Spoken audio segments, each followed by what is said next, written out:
The phone does not ring anymore. For a man who spent 30 years being the most recognized voice, the most familiar smile, the most requested name in professional golf, the silence is not peaceful. It is a verdict. No sponsor calls, no tournament invitations, no request to show up, wave, and remind people why they fell in love with this game. Phil Mickelson is 56 years old, and the world that once needed him has simply moved on. 12 months. That is the entire timeline. 1 year ago, he was still the oldest major champion in history, the man who made Kiawa Island feel like a fairy tale. Today, 3 things do not belong to him anymore. The billion-dollar sponsors, the title, the reputation, not cracked, not dented, erased, and the exact sequence of how each one fell, one after the other, with no chance to stop the next, is what we are walking through today. Every name, every number, every decision that locked the next one in place. When people say lost everything, they usually mean one thing: money, status, a job. In Phil's case, it means all of it, layered, connected, each loss feeding the next until there was nothing left standing. The sponsors did not just take their money, they took his visibility. The tour did not just take his eligibility, they took his identity. The fans did not just take their applause, they took the reason he ever picked up a club in the first place. 3 separate losses, 1 complete erasure. I honestly believe no player deserved a fall this total, this fast. Agree or disagree? Tell me in the comments. And if you want real golf talk every week, subscribe. 30 years of loyalty was about to end in a single press release. Phil had no idea it was only the first. Callaway was the one that started it. 30 years. Think about that number for a second. 3 decades of putting that logo on his bag, his hat, his glove. 3 decades of building a brand together, from the early days when Phil was just a scrappy left-handed kid out of Arizona State, all the way to 6 major championships and a face every casual fan could pick out of a crowd. Callaway was not just a sponsor, they were part of his identity. The clubs, the balls, the gear. When you picture Phil Mickelson, you picture Callaway. One press release ended all of it. No farewell video, no emotional tribute, no thank you for 30 incredible years. Just a short clinical statement about parting ways, effective immediately. The kind of language a company uses when the person attached to the logo has become something they cannot defend in a boardroom. Phil did not get a phone call before it went public. He found out the same way everyone else did, by reading it. What made it worse was the timing. This was not a contract expiring naturally. This was not a mutual decision to explore other options. This was a severing. Clean, fast, final. People close to Phil's camp later admitted the speed caught them completely off guard. They expected a conversation, maybe a negotiation. What they got was a door closing in real time, no warning, no second chance. 30 years, gone in one news cycle. Phil still had no idea that Callaway was not the only brand already drafting its exit statement. Practically speaking, losing Callaway meant losing the bag. The clubs he had gamed for 3 decades, the specific shafts, the specific lofts, the wedges he had worn down and replaced 100 times. Overnight, the equipment that felt like an extension of his hands was no longer his to use. Fans noticed it immediately. The first time Phil showed up to a live event without that familiar Callaway bag, it looked wrong, like watching someone walk onto a course wearing the wrong shoes. Small detail maybe. But for a guy whose entire visual identity was tied to that logo, it was a wound you could see from the first tee. Golf forums lit up that week. Not with anger, with confusion. People posting photos of Phil with unfamiliar gear, asking if it was temporary, if he would go back. The answers never came, because there was no going back. The relationship was not paused. It was amputated.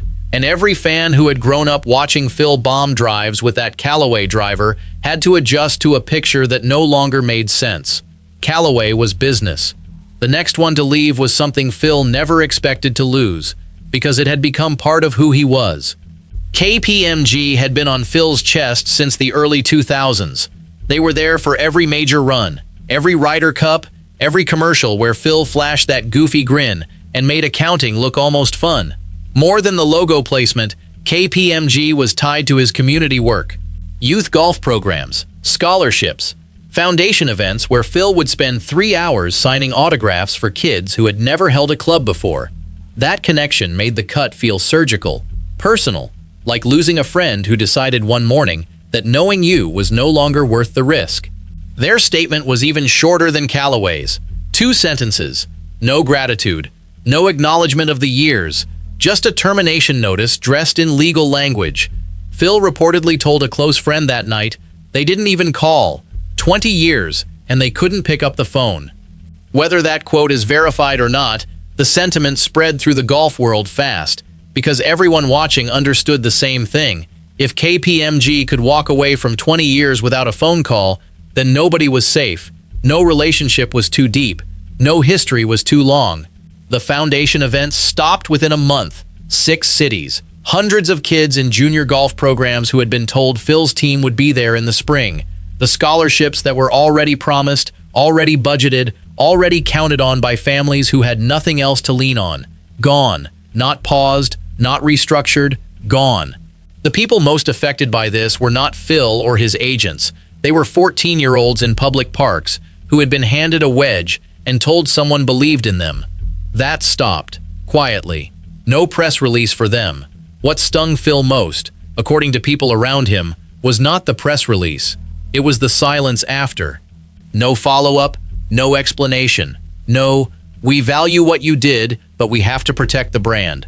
Just nothing.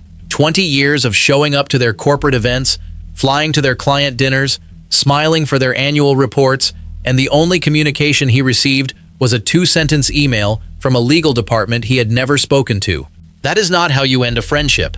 That is how you close a file. Within 72 hours, 2 more brands had already made their decision. Phil's phone stayed silent the entire time. Workday terminated their agreement on a Thursday. Amstel Light followed on Friday. No public statements, no press conferences. Just quiet emails to Phil's management team with the words, "effective immediately," buried in the 3rd paragraph. The speed was not accidental, it was coordinated. Each brand watched the others leave and calculated their own exposure.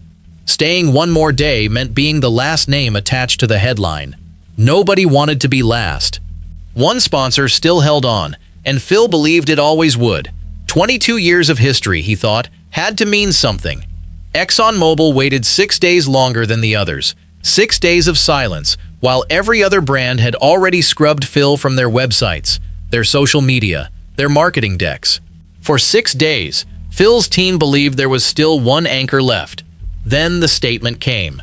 Same structure, same legal tone, same absence of a phone call. 22 years, erased in 4 sentences. With that final departure, the full picture became undeniable. Every single company that had ever attached its name to Phil Mickelson was gone. Not one remained. The total value of those partnerships, accumulated over 3 decades of being the most marketable face in golf, crossed the billion-dollar mark. Not million, billion. All of it evaporated in under 2 weeks. $1 billion is an abstract number until you break down what it actually funded. The team of agents, swing coaches, physios, nutritionists, and travel coordinators, the marketing department that managed his image across 4 continents, the charity arm that ran events in 6 states, the production crew that handled his media appearances, all of that infrastructure was sponsored money. When the sponsors left, they did not just take their logos off his hat, they dismantled the machine. What remained was a man with a golf bag and nobody to carry it. Losing the money was survivable. Losing what the PGA Tour was about to take from him was not. The suspension was not called a suspension. The PGA Tour used the word ineligible. Phil Mickelson, 6-time major champion, 3-time Masters winner, the man who had played in over 600 tour events, was declared ineligible to compete. Not banned, not expelled, quietly reclassified into a category that did not exist before him. The effect was the same. No tour events, no major invitations, no FedEx Cup points, no Ryder Cup eligibility. A career built since 1992, frozen in place. And frozen is generous, because frozen implies it could thaw. This felt permanent. Before the suspension, Phil's week had a rhythm. Tuesday practice round. Wednesday Pro-Am. Thursday tee time. The same routine for 30 years.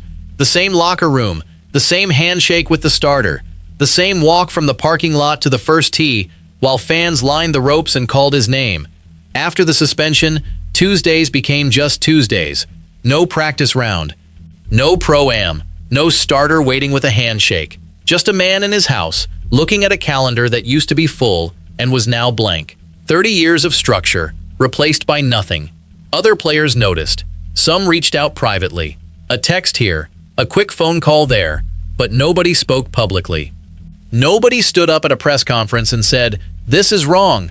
The silence from the locker room was its own kind of punishment. Phil had spent 30 years being the guy other players came to for advice, for a laugh, for a quick word before a round. Now the same players walked past him in the parking lot and looked at their phones. Not out of malice, out of self-preservation. Associating with Phil meant risking their own standing, and nobody was willing to take that risk. His major exemptions, the ones that guaranteed him a spot at the Masters, at the PGA Championship, at the US Open, lapsed one by one. The 2021 PGA Championship, the one he won at 50, the one that made him the oldest major champion in history, still had his name on the trophy, but the man who won it could not defend it, could not attend the champion's dinner, could not walk into the locker room. The title remained in the record books. The man was locked out of the building. Fans did not burn his merchandise or boo his name. They simply stopped showing up, which was infinitely worse. For 30 years, Phil was the people's champion, the guy who never quit, the guy who smiled through every missed cut and came back the next week with the same floppy hat and the same wild flop shots around the green.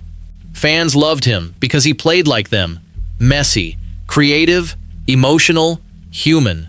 Then came the comments. Then came Liv. And the same fans who once screamed, "Let's go, Lefty," from the ropes, started looking at him differently. Not with hatred, something worse. Confusion, disappointment. The feeling of watching someone you admired make a choice you could not defend, even if you understood it. The first live event Phil played, the crowds were noticeably smaller. Not empty, not hostile, just thinner, quieter. The kind of quiet that says, "We remember who you were, and we are trying to figure out who you are now." Phil won a few times on the live schedule, collected the prize money, smiled for the trophy photos. But the victories did not land the way they used to. No major weight, no historical significance. Just another week, another check, another empty stretch of fairway between the ropes. The game was still there. The talent was still there. The context was gone. There was a moment during one of those early live events, a par 5 where Phil hit a vintage shot, a high draw over trees that landed soft on the green, the kind of shot that used to bring 5,000 people to their feet. He walked off the shot, looked up, and the gallery just clapped. Polite, measured, the same applause you give a stranger at a corporate outing. No roar, no "let's go Lefty," just hands coming together and then going back into pockets. Phil tipped his cap and kept walking. He did not say anything. He did not need to. That night, according to a source close to the team, Phil sat in the locker room for 40 minutes after everyone else had left. No phone calls, no shower, just sitting on the bench, staring at his shoes. The kind of stillness that comes not from anger, but from realizing that the thing you built your entire life around has quietly decided it does not need you anymore. He drove home without speaking to anyone. Months 7 through 9 revealed something no amount of prize money could fix. Phil had become a footnote in a negotiation he was supposed to lead, the merger talks. The PGA Tour and PIF sitting across a table, negotiating the future of professional golf. Phil's name came up in those rooms, but not as a founder, not as a pioneer, as a line item, a contractual obligation, a number on a spreadsheet that needed to be resolved before the deal could close. The man who was supposed to be the face of a revolution became a bargaining chip in a boardroom. Players who had followed him to live started asking questions. Was this what they signed up for? Was this the future Phil promised them? Locker room conversations shifted. The guys who had jumped to live because Phil told them it would change the game, they started looking at him differently. Not with anger, with doubt. The question nobody asked out loud, but everyone thought was the same one. If Phil could not protect his own spot in this deal, what chance did they have? The captain of the ship was negotiating his own survival, and the crew was starting to wonder if the ship had a destination at all. The isolation deepened. Phil stopped attending the group dinners that live players used to have after events. stopped sitting in the shared locker room, started arriving later, leaving earlier, keeping his headphones on between holes. The man who had once been the loudest, most social presence in any golf setting had made himself invisible, not because he was ashamed, because he could not look at the players he had recruited and tell them everything was going to be fine. He did not know anymore, and pretending otherwise was not something Phil Mickelson could do. By month 10, the reality was impossible to ignore. Phil was 56. His body was not recovering the way it used to. His game, which had always relied on creativity and feel over raw power, was starting to show the age. The LIV contract paid him handsomely, more than he had ever made in a single year. Relevance cannot be deposited into a bank account. Legacy cannot be wired overseas. Phil had traded the one thing no contract could guarantee: a place in the story of golf. The story was moving on without him. Standing on a LIV fairway, Phil finally understood what he had traded. Not money, not status, but the one thing no amount of it could buy back. Here is the full picture, laid out the way it actually happened. 12 months, one decision, a chain reaction that touched every single pillar of a life built over 3 decades. The sponsors left first. 5 major brands, over $1 billion in cumulative value, gone in 14 days. Not a single one called him. Not a single one offered a graceful exit. They cut and ran in sequence, each one watching the other leave before pulling their own trigger. Callaway after 30 years. KPMG after 20. Workday, Amstel Light, ExxonMobil. One after another. Like dominoes that were always going to fall, they just needed someone to push the first one. The title came next, not erased from history. Frozen. The PGA Tour made him ineligible. His major exemptions lapsed. The 2021 PGA Championship still says his name, but the man who won it cannot walk into the champion's locker room, cannot attend the ceremony, cannot defend what he earned. The title exists. The man does not. Not in the world that gave it to him. The reputation was last, and it was the slowest death. Not a scandal. Not a disgrace. Just a slow, quiet withdrawal of affection. Fans did not burn his merchandise. They stopped buying it, stopped watching, stopped caring. The gallery that once followed him 18 holes a day, 4 days a week, through rain and wind and impossible recovery shots, found other players to follow. Younger players. Players who had not made the choice Phil made, and Phil, standing on those LIV fairways with smaller crowds and shorter applause, understood finally what he had traded. Not money, not status. Belonging. The billion-dollar sponsors. The title. The reputation. 3 losses. 1 year. The hardest part, the part nobody writes headlines about, is that Phil knew. He knew what he was risking when he sat down for that interview. He knew what the words would do. He said them anyway. Not because he was careless, because he was tired. Tired of being grateful. Tired of playing by rules that were written before he arrived. Tired of watching younger players get equity deals while he got a pat on the back and a lifetime exemption. He chose himself. The world chose to walk away. The specific words mattered. He called the Saudi regime scary motherfuckers, and then said he was going anyway. That was the sentence. Not the LIV contract. Not the money. Not the decision to leave the PGA Tour. The sentence. Because it turned a business move into a moral confession. He admitted he knew what he was doing was wrong, and he did it anyway. No brand could stand next to that. No fan could cheer for that. No tour could protect that. One sentence, spoken casually, and 30 years of goodwill evaporated like morning dew on a fast green. Every loss connected to one decision, one interview, one sentence Phil knew the risk of before he said it. The full picture is worse than any single piece. What remains now is a man who won 6 majors, who made the game look joyful for 3 decades, who made millions of people pick up a club because they wanted to hit a flop shot like Lefty, and he is here, playing LIV events for diminishing crowds, collecting a paycheck, waiting for something to change. The question is not whether Phil Mickelson will play golf again. He will. The question is whether the game will ever make room for him the way it used to, whether Augusta sends an invitation, whether the PGA Tour finds a path back, whether the gallery ever sings his name again, or whether the final chapter of this story is just silence. A man with a golf bag, an empty fairway, and 30 years of memories that no one else seems to want to remember. Golf has a long memory, but it also has a short leash. Legends get remembered, but they do not get forgiven easily. Bobby Jones, Arnold Palmer, Jack Nicklaus.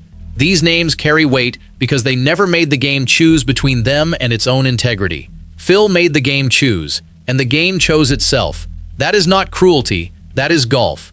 The game does not owe you anything, no matter how many trophies sit on your shelf. You earn your place every single round, every single week, every single year. And when you stop earning it, the fairway gets very quiet. If this game means as much to you as it does to me, subscribe. We are just getting started.